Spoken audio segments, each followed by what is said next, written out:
in show jumping next year. You'll see us there. That's going to be great. We're going to win the Olympic gold. You will go, will you not? I will, and I will win it. And then I'll write the story, and then I'll write a movie and win an Oscar. Well, did you ever take us up on the question about hosting your own show? Yes, Larry. You know, Weight Watchers International. She's founder of Children, the British-based charity, and Chances for Children, the United States-based charity. She flies helicopters. She's a whiz. She's a duchess. She's a princess. She's royalty. And she's back on Larry King Live. and you're the king. Hey, this could be made in heaven. Okay, anyway, Sarah, your Highness, what do I call you? Sarah's good. Sarah's good. Okay. First, let's discuss the thing we have to discuss first. Okay. What do you make of the Diana letter? Well, firstly, I think it's very sad, really, because, you know, God bless her and rest in peace, you know. She's, it's so sad without her. I really miss her, you know, and she's in our hearts. Right? Yeah, really, really so close. And I just think, you know, here he is writing another book and making, you know, money from memories. And I just think, you know, she's such a great person, you know. We don't need to know anymore. Was she the kind who had premonitions? Well, I don't know about that, but the thing is that she lived in such a high-profile life, you know. She was such a great humanitarian. She was always out there.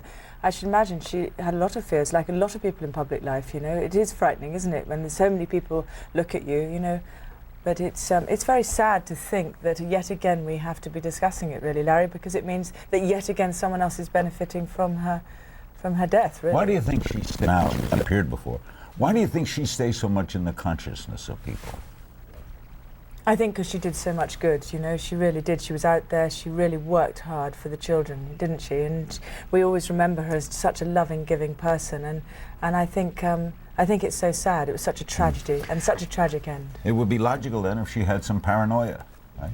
With all the protection and the guards and the security and the flashbulbs. I don't know what the word paranoia really means. Fear of the unknown, fear of something, to fear. I think we all live with fears. I think you do, we all do. I think that every person in our life, I think that's the main thing we have to come to terms with. What are the fears that drives us? I mean, what are the fears that have driven me to overindulgence of food and overindulgence of spending, and all the other things I did was just fear of my own self. So, you know, is that paranoid? I don't know, but it's certainly, we all have to deal with fears. Do you buy anything as to a conspiracy? Does your mind go that route? Moving on. Let's move on.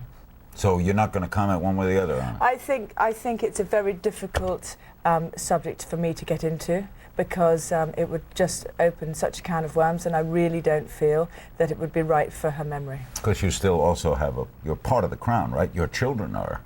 Yes, in fact, your children are loved by the family, well, right? thank you. They are 13 and 15 now, Larry, and they're very, very good, solid children. I've brought them up to feet on the ground, and I've brought them up to understand public life is always going to be with them. So if they're chased by the press or if they're running around, they've got to know that it is frightening out there, but they're safe and loved, and I think that's what we can do. Did you once warn Diana about being spied upon? I think Diana and I had lots of conversations, and I can't remember them, but I certainly was there for her all the way, supporting her. Were you surprised at the letter from Prince Philip to Diana, expressing shock that Charles would leave her for Camilla? I know nothing of that letter. Will you read the Paul Burrell book? No. You know, even though you're involved in everything, I mean, you're such a good interviewer, Larry. You will not read the book. No. No, that's out of simple curiosity. No, seriously, I won't. Okay. Because you know, let's remember her. Okay. You know, I don't want to. Do you know Camilla, by the way? Yes, I do. Yeah. You like her? Yeah, she's a good lady. Very good. You lady. think Di would have liked her? I'm sure she would have done. Really? Do you think they're going to get married? No comment. I've no idea. We have to ask him. Okay. You're there, I'm not. I don't know. I'm from Brooklyn. What do I know? Well, exactly. But Larry, no, well, go and ring Charles. I'm going to other things. Ring Charles, yeah. Let's get off this subject. How did you get along with Prince Philip? Let's get off this subject. Okay, I will. That's a real torpedo, that one. How do your daughters cope with all this, by the way? They're doing very well, Larry. They are. I mean, they get press attention. Yeah, they not? do. And they're going to have a life of You this. know what I've said? I said to them that when they get out of the car, wherever they are in the world, they've got to get out and smile, because there's somebody, 10th floor of a building in Oklahoma City or somewhere, they want to see princesses that are smiling, they're from privilege, they've got great backgrounds, they've got a very lucky life. Now smile and show the world that it's okay. It is all right. And don't look grumpy and sulky and put your head down. That's a bore. And you know what? They do it. And so they're safe and they're solid. A couple of things, and we're moving on to other subjects. Thank goodness, Larry. Your focus on being a mother. Your own mother left you, right? Yeah. Is that what drives you, do you think? I think that... Because you are a major mother. I am a You major are. mother, Larry. I thank you. I really give my children what I actually never really got myself, which was a mum saying, it's okay, you're all right, you know, I am here. It's not frightening. I'm not going anywhere. And hugs. And you know that awful, that horrible feeling when you think there's a dragon under your bed, there isn't. All it is Yeah. just a fear. What do you think it's going to be like for the two boys? Well, now, Yeah, for them. I think they've coped with life incredibly well. I just Haven't think, they? yeah, they're such great boys, and I think they should be left alone more, and I think they should be allowed to get on with their lives and just realise, you know, they really are great boys. I mean, I think, you know, William is one of the nicest people I know, but I've always said that. They did a good job, did they not? The two parents may have had the problems with each other and problems with themselves. They raised two pretty good kids. Larry, that's exactly right. And when we look back now and all this Paul Burrell business, why not look at the real positive side of this, that Diana was the most fabulous mother. Charles is a great father. He really is. Single-handedly, he's brought those boys up. That's what should be spoken about, not the negative. It's too easy to go negative. Of course, you live in a city of tabloids, do you I know? know. I mean, we they're live- worse than America, But right? jealousy is a horrible thing. Why do everyone want to pull everybody down? In the United States of America, with the Iraq situation, you know, you trailblazed, you went forward, and yet everyone wants to pull you down. Why? Because you're trying to show courage. People are doing it to Blair. Absolutely. Pulling him down. But why not look at the positive side of life instead of doing that? And that's why there is so many tabloid newspapers, because so many people read it, because they want to see the negative. They reinforce it. Yeah. We'll take a break, come back and talk about losing weight with an expert. Sarah has done a good job, and she's spokesperson for Weight Watchers. We'll talk about her book, Little Red, which is fascinating. We'll take a lot of your phone calls. You're watching Larry King Live. Barbara Bush tomorrow night. Hey, we don't fool around. Don't go away.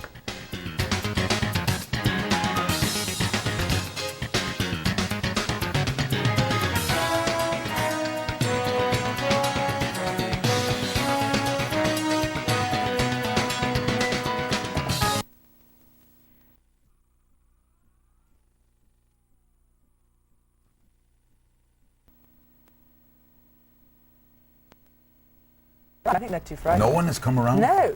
2 years now. I'm shocked. I know. 2 years. 2 years. So what are you doing? What's life? Well, so I'm too Other- busy. before we talk about Weight I'm Watchers having and the book. I'm having to focus on my work really hard, and I've got a horse going to the Olympics next year, which I'm really excited about. A show jumping horse. I mean, it was a horse I just found in Ireland. I liked him. He's a big, thumping, big 17-hand stallion, and What's his name? Babu. Babu. Yeah, and he's jumping for Ireland, and you know, of course we're not.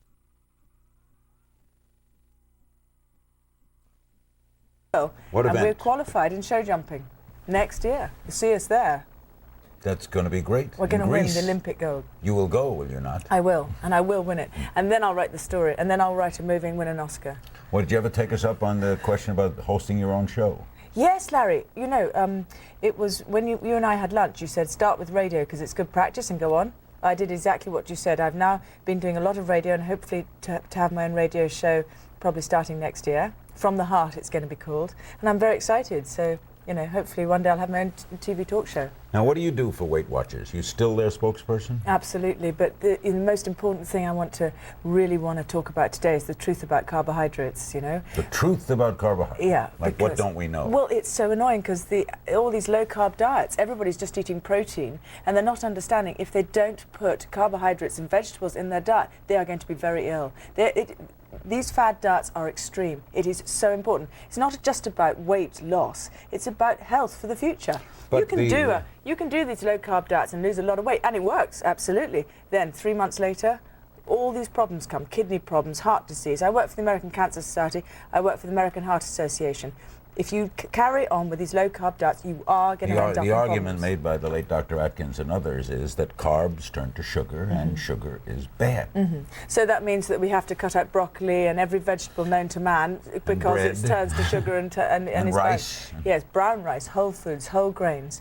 You have to have it to make your body work. Why? Because otherwise there's too much hydrochloric acid in your system, and So- it causes so- bad breath, spots, and your hair falls out, because I've done it. You need proteins and carbohydrates. You have to, like life, you have to have a well-balanced, rounded diet. And what is Sorry. this? The truth about carbs Larry, you're brilliant. from Look, Weight Watchers. it's a free brochure mailed to you by calling 1-877-234-4321. Go to weightwatchers.com. But go and find out about the truth about carbs. You can go on this Atkins diet and the South Beach or whatever it's called and all these things.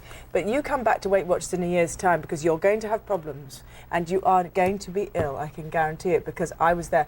I had a migraine every 10 minutes because of these low-carb diets. So give me an idea of what you eat.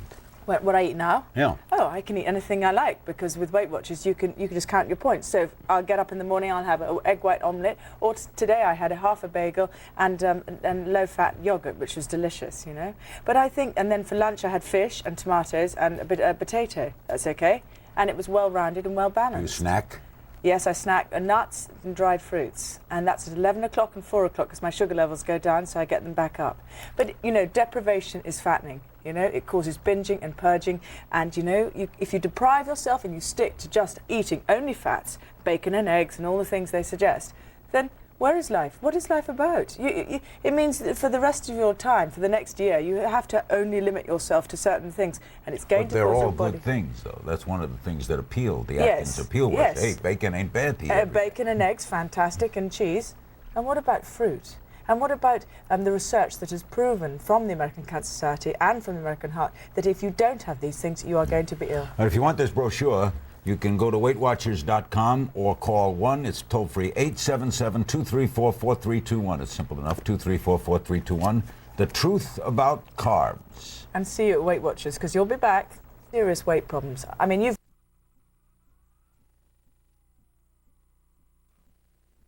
weight, Larry. You look great. But I didn't want to lose. I just enjoyed losing. Oh, did you? Yeah. I want to lose 4 pounds. I lost 15. Now I got to find out how to balance myself. Well, you can take a bit of mine back with you if you want. Anyway, but the thing is, Larry, How fat were you? I was about 220, 225 pounds. You're kidding. I was. And do you know, before my wedding, I went on these low-carb diets. And the day of my wedding, I had such a migraine. And probably had breath like you can't imagine, with terrible spots and hair falling out. It's just terrible. And I did it all because I knew it does work, quick fix. But Do then... you now not get migraines? Nope, I completely cleaned up, but it took me 7 years of Weight Watchers hard support and hard working on well-balanced whole grain, whole food to get me back How up. did they contact you? Did they know about you? I mean, did they know you wanted to lose weight? How did that initial thing come about, you and Weight Watchers? I think the great Sir Anthony O'Reilly, fantastic man, he said to me, that's when Weight Watchers was owned by Heinz, he said to me, you know what, maybe no one wants you in Britain, but we want you in the States. Go and tell them about your weight problem. And I did. And thanks to the American people, that you just embraced me. Before we talk about the book, you know Arnold Schwarzenegger, do you not? Yes, I do. What do you Maria. think of them electing him as governor? Well, I was watching. It's incredible, really. He's going to make a huge success. Were you in because Great he's Britain? determined. I was, and I watched it, Larry. But he's going to make a success of it because he's so determined. You know, he's hungry to make a change. And he's smart. He's got a lot of. He's got a hard ladder to climb to do it, hasn't he? Well, yeah. I mean, the State's deficit in, is the state's huge. in a lot of trouble. Yeah, but he will do it. And with Maria by his side, you know, she's a good, strong lady. Great lady. Yeah, great lady. I'm all for it. I think it's going to be great. Are you, Pity we went and are see you him on- upset, before we talk about the book, are you obsessed with your image? You can. Yes, I was. Absolutely, Larry. I was very obsessed, and I think that's why I can relate to a lot of people that are obsessed about the way they look. Now I'm not. Now I've learnt to stop being the people pleaser and just take it as I am, you know. But it's difficult, Larry, because everybody looks at you and goes, ooh, you know, she's put on weight, or she's lost weight, or, you know, she looks old. The newspapers the other day said she looks old for her 43-year-old frame, or something rude like that. I thought, when did they see me? Are you 43? 44 now. You look Birthday terrific. last week. Thanks, Larry.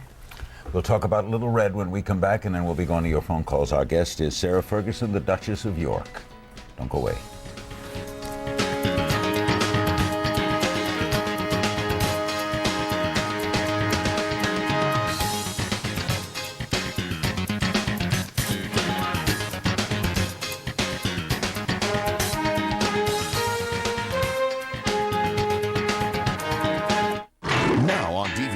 Academy Award winner Michael Douglas and Kirk Douglas in the movie that's funny and full of life. You're a better father than I was. You didn't exactly set the bar all that high. It runs in the family. Bring it home today. Don't touch that dial, because you're about to see the newest innovation that'll make your life easier and a whole lot more fun, the Bebop scooter. The Bebop scooter combines style, comfort, and design. The heaviest piece is just 31 pounds, and you can put it together or take it apart in just about a minute. And the Bebop is approved for travel on buses and planes. If you act now through this television offer, the Bebop can be yours for just $999, and you can be on your way for less than $1 a day with our special financing offer. You won't find this offer anywhere else, and it's backed by the Scooter Store, America's #1 mobility solutions provider. Be bold, be free, Bebop. Call now and you could be on your way for less than $1 a day. Through this exclusive television offer for only $999, you could own your very own Bebop scooter. The Bebop is perfect for you or makes a great gift. This offer won't last. Call now.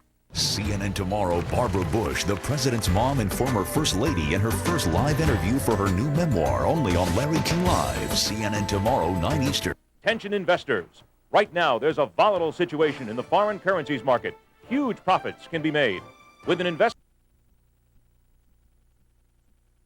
customer, VH1 Big in 2003. CNN, the most trusted name in news. We'll go to your phone calls at the bottom of the hour. Sarah Ferguson, the Duchess of York, has a new children's book out. It's called Little Red, illustrated by Sam Williams. In association with the publication of this book, there is the Little Red Doll. We have it here on set. Look at that beautiful little doll. These dolls, by the way, are made by our mutual friend Bob Solomon at Applause here in Southern California. They do a great job. And Little Red Dolls will be available in gift, specialty, and bookstores starting November 17th. That's right. And you do what with the proceeds from this stuff? Every single penny from her goes to help America's children, not just in the United States, but also in other countries like East. Is that part of your Children in Crisis? Absolutely. Chances for Children and Children in Crisis is merged together, and it's very exciting because we're doing some very, very good work in Afghanistan. And we salute the people at Applause for getting involved with you, and they do great work. Do you know what? This is such high quality. They even put very fine underwear on with, with a little LR there. So everybody, and she makes people happy, you know. Yeah. Tell me a little history of how Little Red is. I drew her on the napkin. When the Oklahoma City bombing happened, 8.5 years ago, I saw in front of Newsweek PJ, the little boy being carried out by a fireman. I flew to Oklahoma, found the boy. I saw no one was looking after him, so I drew her and I made her, and I arranged for all the money to go to be looked for his medical bills. Why didn't you draw a little boy? I know. Well, I did draw a little boy called Little Blue, who's in the book, and he's Children in Crisis' logo, but I couldn't use the same thing. And then Little Red got involved in 9/11. What happened was, exactly, so the exact same doll was found in the rubble, like PJ was found in the rubble of the Your foundation had offices in it. On the 101st floor. And what happened was Little Red was found by a fireman. Just as little PJ was found by a fireman in Oklahoma, so was Little Red. And you actually spotted her and said, that's no child's doll, that's Little Red, Fergie's doll.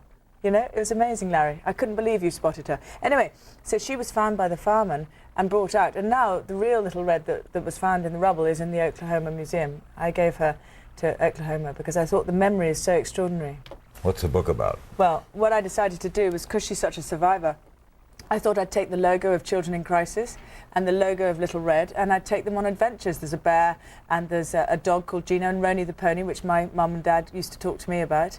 And I've made them go into adventures into the woods to face their fears. In this book particular, they hear a noise and they think to themselves, oh no, we can't go there, it's too frightening. And Little Red goes, no, you can face your fears. Let's go on, you never know what's going to happen. And sure enough, they go on, they find a rabbit who's drowning and is not able to swim, and he's on a lily pond. And they rescue him, and they realise that in fact, had they not faced their fears, they'd never have rescued him and never made good friends. What age group? It's for really between, say, 3 and, say, 0 to 7, really. My girls are 13, 15, and they love her, so... Have you recorded it too? I'm going to record it, yes, I am, definitely, and I'm going to do it also for children that have a reading disability. What does Children in Crisis, what do you do in Afghanistan like? Well, we feed and clothe up to, say, 600 children a day. That includes boys and girls. We have the Carter Say Day Centre. It's the most important thing, education, healthcare and prevention. You know, if we don't educate the children, then the Afghanistan situation is going to come back and hit us. We have to educate that girls should be allowed to survive and to be educated just as boys are. And that's what we do. We are now in 400 provinces in Afghanistan, not just in Kabul. And we work with the local people. We support them wholeheartedly. And we make sure that they have the dignity to carry on the work, not us. Little Red is available in stores now? Little Red is available in stores straight away, and it's very exciting. Plan to do more Little Red books? I've got Little Red at Christmas next year, and I'm going to go flying again in a helicopter. Yeah, what is this? You're going on a polar... What is yes, this? Polar First tomorrow. Yeah, I'm launching it in Reuters building in New York City at 12 o'clock. And my friend Jeffa Murray is 64 years old. Well, she's the first woman who's ever going to fly a single-engine helicopter from South to North Pole in the weather conditions which are extreme. Are you a pilot too? I am a pilot, but I'm not going to fly with her. She's doing it on her own, and I herald her. 64 years old, and all the proceeds from that will go to the World Wildlife Foundation. But the great thing is, what a first to go from pole to pole. In a helicopter? In a helicopter. How did you come to learn to fly a helicopter? Well, when I married Prince Andrew, he was a pilot, and so I couldn't understand a word he talked about, because they all talk in NAVEX and abbreviations, don't they, in the services. So I thought the only way to do it was to learn, so I learned. And it was the most difficult thing I've ever done, I think. Why a helicopter? Well, I suppose because it's so versatile, you know, it's like me, you can go anywhere. You don't have to have a runway, you can just sneak over fields and look and see what's going on. And you can chase rabbits from the air, you know. I just flew in one a couple weeks ago to see my face in a cornfield, and I'm shocked. And I still don't buy the principle how they go straight up and stand still almost. You have to, how you learn to hover is the most extraordinary feeling. It's like sitting on top of a ball. How do you manage to hover an aircraft on top of a ball? But and they make a lot of noise. Yeah, they make an awful lot of noise. But the great thing is that it gives you the freedom, and you're in the skies, you're flying around. But it's, I would never do it again on my own. How high can they go if she's flying south to north? What altitude? Well, she's got to be so careful because the weather conditions are she's going to hit massive heat, so that it's going to be the hot air turbulence is going to be so extreme, and then she's going to go freezing cold. I mean, she's a very brave lady. It's good stuff, isn't it, Larry? Boy, it's going to be hard. It's on to the next thing, isn't it? No female has ever done this. No. And in December, it's the 100 years of the celebration of the Wright brothers. So she's going to be in that anniversary. And I think that more people should actually get out there and take the courage to make changes in their own life. You know. How do you keep up with yourself? Now, I often wonder when I'm walking along whether I'll catch myself coming back the same way, because I go at such speed. But you know, I really have a passion for life, Larry. I really enjoy it, and do you know, I'm the happiest I've ever been right now. You look at. Thank you. Where are the offices? Your charity was in the World Trade Center. Well, where are they now? Michael Bloomberg very kindly has given us offices. Not that he probably had any choice. I just went up there and hit him over the head and said, "Give us an office, Michael." And in one of his buildings? Yes, he's been very kind, actually. And it's going from strength to strength. I mean, I'm very excited. We work now in East Timor and Sierra Leone. I've been there myself. I'm off to Afghanistan in February or March next year. I want to do more for the children's education in Iraq. I was going to ask about Iraq. Yeah, there's a lot of your congresswomen have just come back from there. Kay Granger, being a friend of mine, I asked her to give me a report on what we can do. The incredible Sarah Ferguson, the Duchess of York. We're going to take a break. The book is Little Red. There you see it, with the great illustrator, by the way, Sam Williams. Thank you. And you can get Little Red dolls available November 17th in gift specialty and bookstores nationwide. Proceeds go to her charities. We'll be back with your phone calls. Barbara Bush tomorrow night. Don't go away.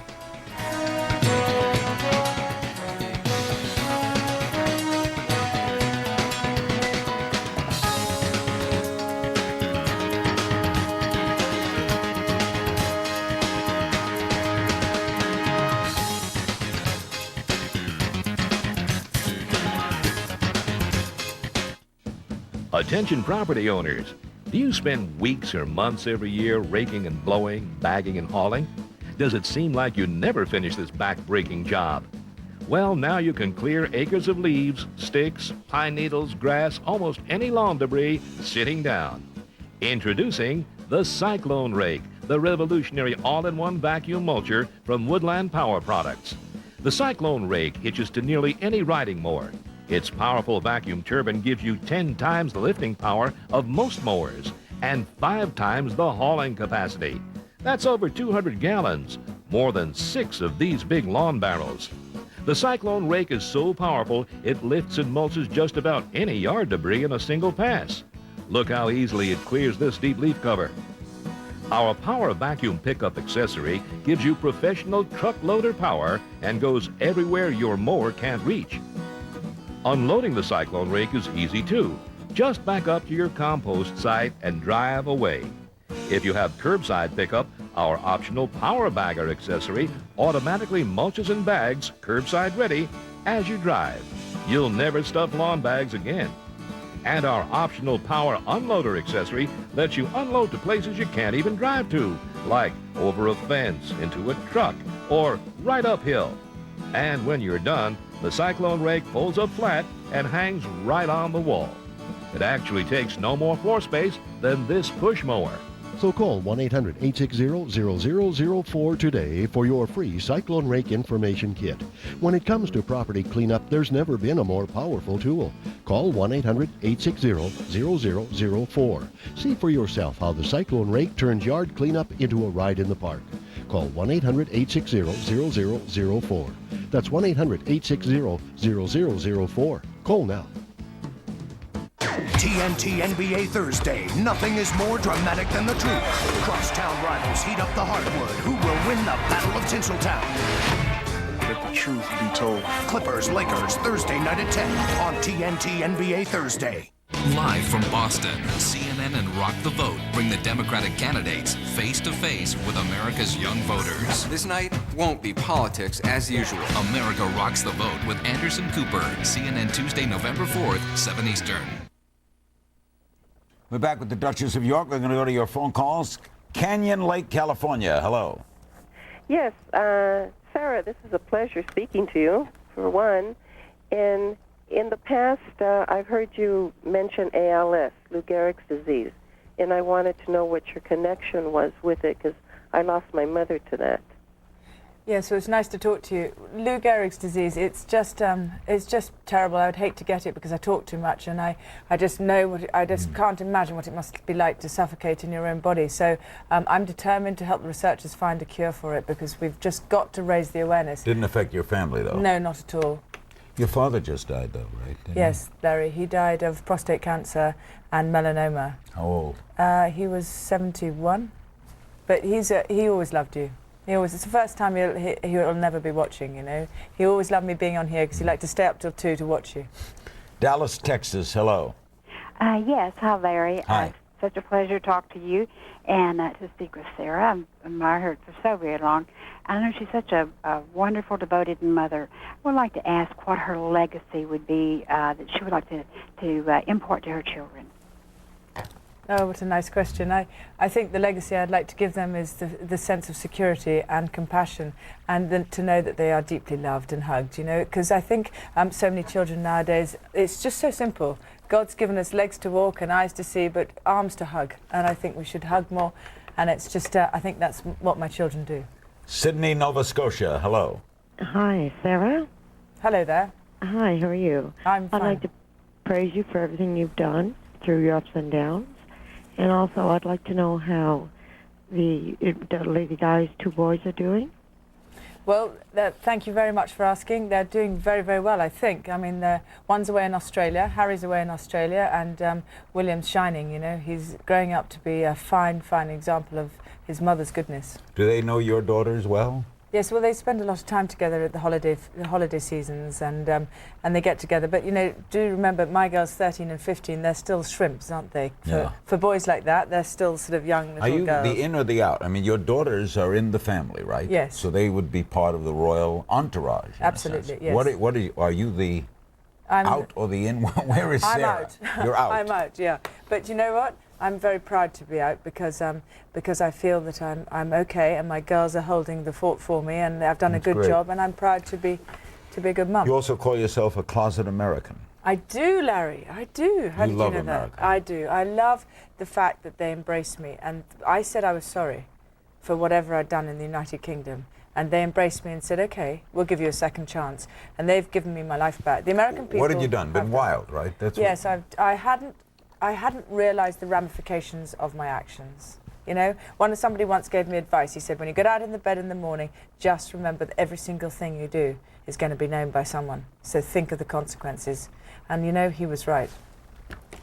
Well said. West Springfield, Massachusetts, for Sarah Ferguson. Hello. Hi, Sarah. I think my comment has to do with your children, because everybody's kind of commented on other things. I think you're an incredibly strong person, good role model for women, for your children. But you said you raised them to keep their feet on the ground. I wonder how you could maybe elaborate on that a little. And have you ever thought of trying to help other parents? Because we may not have the same lifestyle that these children have, but we all are human beings, and mothers and children are all the same underneath. Well, and I think it would be fascinating to understand, you know, learn what you've gone through as a parent. Well, you've said it beautifully yourself, so you obviously are very good and know exactly what you're talking about, so I herald you for that. I would say, for my children, from my point of view, the biggest thing I can give them is listen. Just listen. And so often they're going to come back from school and they go, oh, you know, I kicked her in the shins, or I don't like Charlotte, or I don't like Selena, or I don't like this person, or whatever it might be. But instead of just going on that and telling them to behave and have good manners, don't. Let them rant and rave, and then go to the bottom line and find out what it really is that they're upset about by listening. And never interrupt. Don't take a mobile telephone into the room. Sit there. And they might not speak to you. Just be there, because that's what it's about, and that's what I do with my girls. During your wild days, were you still a good mother? I think it's the only thing I can safely say I've done well, Larry, because what I did was exactly that. When I went into the nursery, I call it, they have a little nursery, which is so sweet, and no grown-ups allowed in there, so I'm never a grown-up, Larry, as you know. So the minute I opened the door, I shut the door, and the minute I shut that door, I coloured, I watched every kind of animation movie, I played games with them, because actually I wanted to lose myself into their games. I wanted to be a child, so therefore I didn't have to look at all the mess and the darkness that I'd done. Tell them to see Brother Bear. Brother Bear. Saw it today. Good movie. Really? Yeah. Oh, New good. Disney movie. Okay, yeah, Brother Bear. Los Angeles, hello. Hello, thank you for taking my call, Larry. Love your show. Thank you. Sarah, I'd like to ask, as the aunt of the future King of England, don't you feel an obligation to talk about Princess Diana and these issues that keep coming up, maybe help them, work through them, because they are in the media, they are seeing them, and so are children in the States as well. I'd like to see, you know, what your thoughts are on supporting them. And you are aunt of a future king. I know that. I've never heard that before. Neither have I. Oh, wow. Okay, yes, what do you say to it, though? Well, I would say that, like any young person, it's up to them to want to ask for help, and it's up to them if my door's always open, and if they want to come and have a chat, then great. But you know, I think the best thing to do is we can help people and we can guide them, but we have no right to control anybody, and we must never flatter ourselves that we can do that. The royal life is not fun, is it? It can be great fun, Larry. It can? Yes, fantastic. I learnt more about people and going places and having the confidence. I mean, think what I was like when I got married. I knew nothing. I was this wild 25-year-old, and they tried to tame me. Anyway, but I learnt so much. But you rebelled. Yes, I suppose so, Larry. I don't know if it was rebel. I just made endless. I bounced against walls, the boundaries of life. I kept bouncing against them, and was I going to wake up? Port Richey, Florida. Hello. Yeah, hi. Good evening, Larry. Hi. Nice talking to you. Thank you. And Sarah, my question, hon, is you're very charming, and we love you here in the States. How long did you know Princess Diana? I knew Diana from when I was 14 years old. And how old was she? She was 13. Yep. I was 15. She was 13, and the same age as my children are now. And our mothers were both at school together, and we're sort of fourth cousins and something like that, which is quite extraordinary, really, isn't it? You get married before her? No, she got married before me, and I went to her wedding, and it was just an amazing day. And she went to yours? Yes, she did. Yes, she did. Funny that. So you hit it off when you were very young? Yes, we loved each other from a very early age. What was she like as a teen? It was just with that same sense of humour as she always had. Funny girl. Oh, she was very funny. She's the quickest wit of anyone I know, Larry. Yeah, only met her once. Yeah. And she said, Lawrence of the Telly. That's right. Sir Lawrence of the Telly. Tampa, Florida, hello. Yes, Larry. My question for Sarah Ferguson is regarding, would you ever consider combining Weight Watchers in your children's books to perhaps teach adults and children about the problems of obesity and overweight, in fact, the health risks that combine with that? Good question. One of the major problems, youth overweight. Yeah. Do you know what? Weight Watchers and I are in big discussions about this major subject because they are really addressing